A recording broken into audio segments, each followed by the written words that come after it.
Jumpa lagi dengan saya, Willy The Rooms, di The Sinners Channel. Sebab rancanganku bukanlah rancanganmu, dan jalanmu bukanlah jalanku. Seperti tingginya langit dari bumi, demikianlah tingginya jalanku dan rancanganku dari rancanganmu. Aku sanggup melakukan segala sesuatu,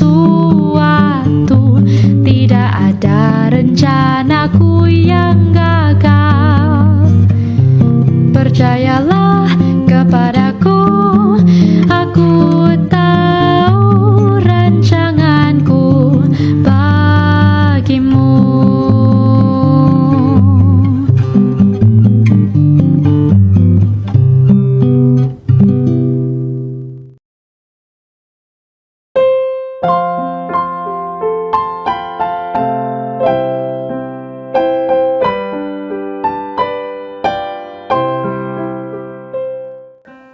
Setelah kita membahas pandangan stoicisme tentang kebahagiaan dan peran dari kebaikan-kebaikan eksternal di dalamnya, sekarang kita beralih pada Yesus Kristus yang hidup sejaman dengan Seneca.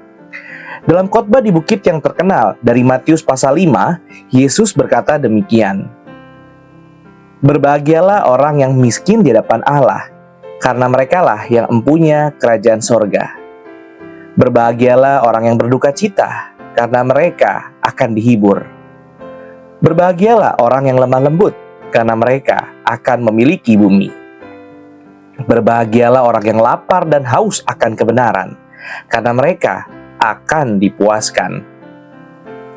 Berbahagialah orang yang murah hatinya, karena mereka akan beroleh kemurahan. Berbahagialah orang yang suci hatinya, karena mereka akan melihat Allah.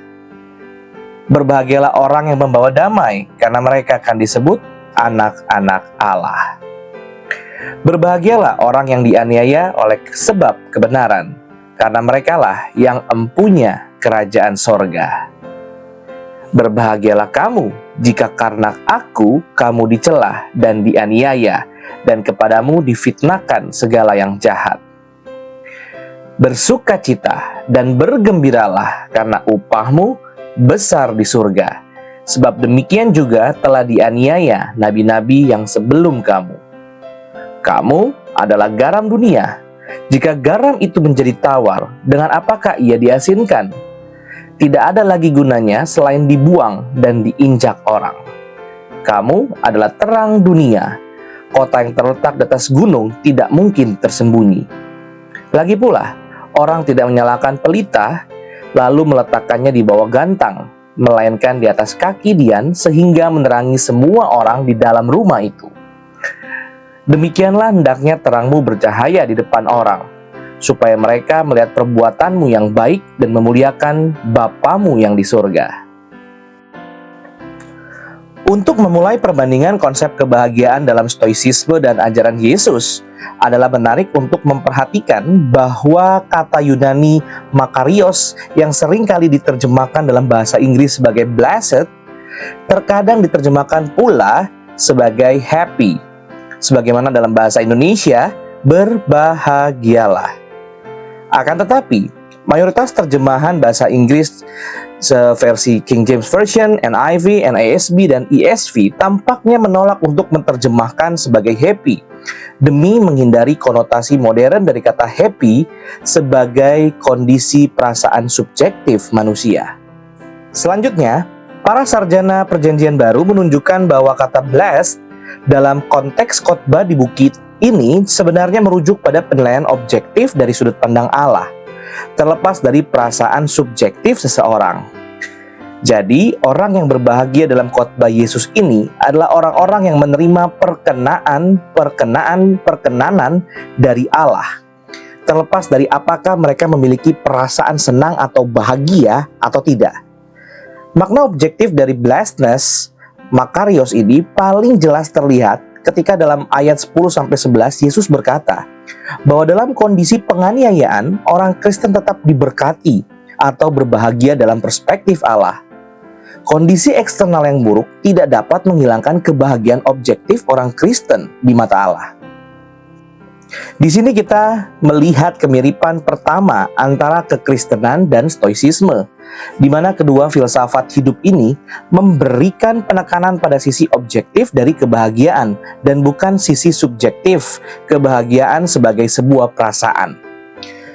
Penekanan pada sisi objektif dari kebahagiaan ini tentu saja tidak berarti bahwa kekristenan menolak makna subjektifnya. Orang-orang Kristen jelas dapat dan boleh menikmati hidup ini dan merasakan kesenangan serta sukacita. Poinnya adalah bahwa kekristenan dan stoicisme memiliki penghargaan yang tinggi pada makna objektif dari kebahagiaan yang hampir hilang sama sekali dalam konotasi modern dari kata kebahagiaan. Kemiripan kedua terletak pada penghargaan yang amat tinggi terhadap kebajikan atau kesalehan, virtue, dan perannya dalam pencapaian kebahagiaan sejati.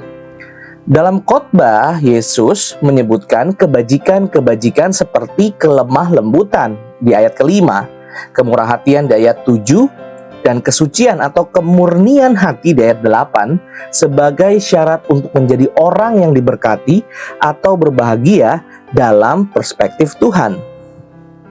Tentu saja, daftar dari kebajikan-kebajikan Kristen akan berbeda dengan yang diagungkan dalam stoicisme. N.T. Wright misalnya menyatakan bahwa 3 kebajikan Kristen, iman, pengharapan, dan kasih, justru mengarahkan orang-orang Kristen keluar dari dirinya sendiri dan berorientasi pada Allah dan sesama. Sementara, kebajikan-kebajikan dari orang-orang kafir kuno berpusat pada diri sendiri. Namun, di samping perbedaan yang ada, kemiripan antara Yesus dan stoicisme tetap tidak boleh diabaikan. Keduanya tidak pernah sekalipun menyebutkan kebaikan-kebaikan eksternal seperti kekayaan, kesehatan, kesuksesan, ketenaran, dan keluarga sebagai syarat mencapai kebahagiaan atau pribadi yang diberkati. Lebih jauh lagi, dalam beberapa kesempatan, Yesus justru menyalahkan orang yang berpikir bahwa kekayaan dapat membuat mereka menjadi bahagia dan hidup secara penuh. Misalkan dalam Lukas 6 ayat 24, Lukas 12 ayat 13-21. Dengan demikian, ajaran Yesus memiliki kemiripan dengan para stoik dalam hal penekanan bahwa kebaikan-kebaikan eksternal bukanlah sumber kebahagiaan manusia. Sekarang, mari kita beralih kepada perbedaan antara ajaran Yesus dan stoicisme tentang kebahagiaan. Pertama-tama, ajaran Yesus berbeda dengan stoicisme dalam hal bagaimana seseorang seharusnya menyikapi penderitaan dan kesusahan yang besar, atau dengan kata lain, hilangnya kebaikan-kebaikan eksternal. Dalam khotbah di bukit, Yesus mengajarkan ketekunan iman dan pengharapan akan upah di surga bagi murid-muridnya yang sedang berada di tengah-tengah penganiayaan. Di ayat 10, 12, lalu dapat bandingkan dalam Matius 10 ayat 28. Sebaliknya, literatur stoicisme menunjukkan bahwa bunuh diri adalah pilihan yang sah bagi seorang stoik dalam kondisi penderitaan dan kesusahan yang berat. Misalnya, ketika seorang guru stoik yang ideal atau sage tidak dapat hidup normal sebagai manusia pada umumnya, atau kekurangan materi yang diperlukan untuk hidup bajik seperti dalam kondisi penderitaan yang ekstrim, maka bunuh diri adalah pilihan yang diizinkan. Pandangan stoicisme tentang bunuh diri ini tentu saja berlawanan dengan ajaran Kristen tentang ketekunan iman, sebagaimana yang Yesus ajarkan. Jadi, sikap yang direkomendasikan oleh Yesus dan stoicisme terhadap kehilangan kebaikan eksternal yang amat berat, seperti dalam kasus penganiayaan atau kesusahan besar, sangatlah berbeda. Perbedaan kedua yang signifikan terkait dengan respons perasaan atau emosi yang patut terhadap kondisi-kondisi eksternal manusia.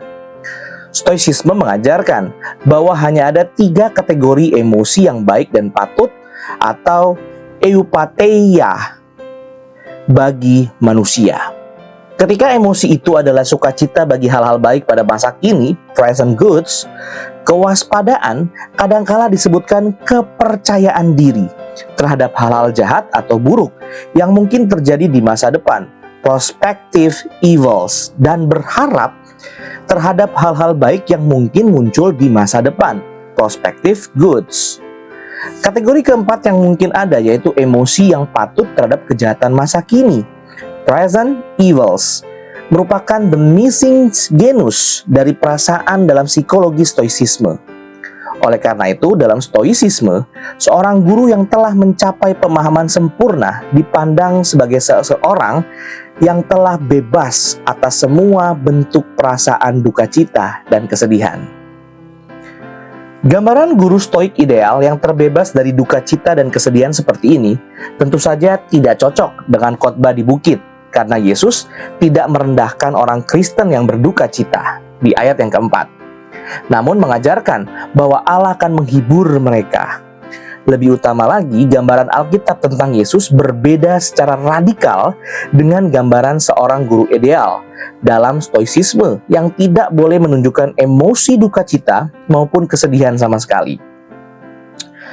Dalam banyak kesempatan, Yesus justru menunjukkan secara terbuka kesedihannya yang dipicu oleh kondisi-kondisi eksternal, seperti kematian orang yang dikasihinya, Yohanes 11 ayat 35 dan 38.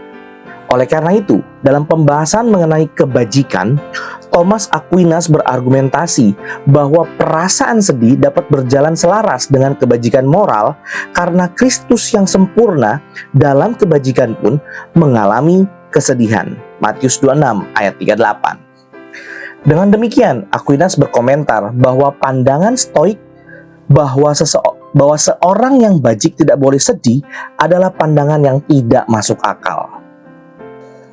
Teladan perilaku dan emosi Yesus ditambah dengan perintah agar orang Kristen bersukacita dengan orang yang bersukacita dan menangis dengan orang yang menangis dalam Roma 12 ayat 15 dengan jelas menunjukkan bahwa hal-hal eksternal boleh mempengaruhi perasaan kita dan perasaan sedih karena hal-hal eksternal merupakan sesuatu yang wajar dan benar dalam iman Kristen. Sebagai akibatnya, missing genus dalam stoicisme yaitu perasaan sedih yang wajar, meminjam istilah Aquinas. Akibat kehilangan kebaikan-kebaikan eksternal memiliki tempatnya dalam kekristenan. Di sini kita melihat bahwa kekristenan mendukung spektrum emosi manusia yang lebih luas daripada yang diajarkan oleh stoicisme. Selanjutnya, dalam perspektifnya terhadap kekayaan maupun kebaikan-kebaikan eksternal lainnya, kekristenan juga berbeda dengan golongan Stoa yang menganggap bahwa semua hal tersebut bersifat indifferent atau netral terhadap kebahagiaan seseorang. Sebaliknya, Alkitab mengajarkan bahwa kebaikan-kebaikan eksternal seperti harta benda, kesehatan, umur panjang adalah berkat dari Allah yang patut dinikmati dan dipergunakan untuk kemuliaannya. Hal-hal material tidaklah jahat dalam dirinya sendiri maupun indifferent atau netral, tetapi bernilai baik karena merupakan ciptaan dan berkat Allah pada manusia, terutama mereka yang mengasihi Dia. Kekristenan juga tidak pernah menyalahkan orang yang sedih akibat hilangnya kesehatan, kekayaan, dan keluarga seperti dalam kasus Ayub. Oleh karena itu, walaupun kekristenan mengakui bahwa kebahagiaan sejati tidak bersumber pada hadirnya kebaikan-kebaikan eksternal, namun mereka juga merupakan bagian yang memberikan kontribusi dalam kebahagiaan seorang Kristen, minimal dalam makna subjektif dari kebahagiaan yang juga diterima oleh orang Kristen. Terkait dengan analisa tersebut, David Naugel memberikan komentar yang menarik karena ia berusaha menolak dua ekstrim dalam filsafat kebahagiaan. Ekstrim pertama adalah meletakkan kebahagiaan pada satu faktor saja yang biasa dipahami sebagai the final end atau the highest good, eudaimonik, misalnya hanya Tuhan saja. Ekstrim lainnya adalah menyamakan kebahagiaan dengan kesenangan atau kenikmatan, hedonik. Ia percaya bahwa like the Aristotelian counterpart, Christian happiness consists of both eudaimonic and hedonic elements. Kalimat Naugel yang menarik patut dikutip sepenuhnya. Dengan kata lain, doktrin-doktrin filosofis tentang kebahagiaan pada umumnya jatuh ke dalam salah satu dari dua kategori atau tipe yang mungkin baik eudemonistik yang memahami kebahagiaan sebagai suatu jenis kehidupan tertentu, tujuan akhir, atau kebaikan absolut, dan sebagainya. Atau hedonis yang menekankan keadaan atau perasaan senang dan pemuasan kebutuhan subjektif dan jasmani sebagai pusat dari kebahagiaan. Sehingga tampaknya kisah Alkitab tidak memaksa orang percaya untuk memilih Tuhan saja, eudemonis, dengan mengesampingkan atau meniadakan kesenangan-kesenangan atau hedonis, melainkan melihat kebahagiaan Kristen sebagai sebuah kombinasi realistis dari eudemonisme transenden dan hedonisme duniawi, di mana Allah yang adalah utama dan harta benda eksternal atau berkat dari kehidupan ini yang diperlukan untuk membentuk sebuah pemahaman yang lengkap tentang kebahagiaan Kristen. Dalam perspektif ini, spiritualitas asketis yang cenderung merendahkan bahkan menganggap jahat kebaikan-kebaikan eksternal seperti seksualitas dalam pernikahan, kekayaan yang wajar, dan bahkan kesehatan merupakan sesuatu yang berlawanan dengan Alkitab. Sederhananya, kita harus mengikut Tuhan walaupun menderita, namun bukan mencari-cari penderitaan. Selanjutnya, perbedaan yang paling mendasar antara konsep kebahagiaan Yesus dan stoisisme tampaknya terletak pada praposisi ontologis mereka tentang realitas tertinggi. Sebagaimana ditujukan dalam khotbah di bukit, kebahagiaan murid-murid Yesus terpusat pada iman terhadap Allah yang berpribadi, yang bekerja dalam kehidupan orang-orang percaya. Ayat 4-7, Matius 6 ayat 31-32. Dan menyediakan kerajaan sorga sebagai warisan mereka di ayat 10 dan 12. Oleh karenanya, orang Kristen yang berusaha hidup bajik dan mengejar karakter yang luhur juga harus melakukannya demi Allah dan bukan diri sendiri. Ayat 16.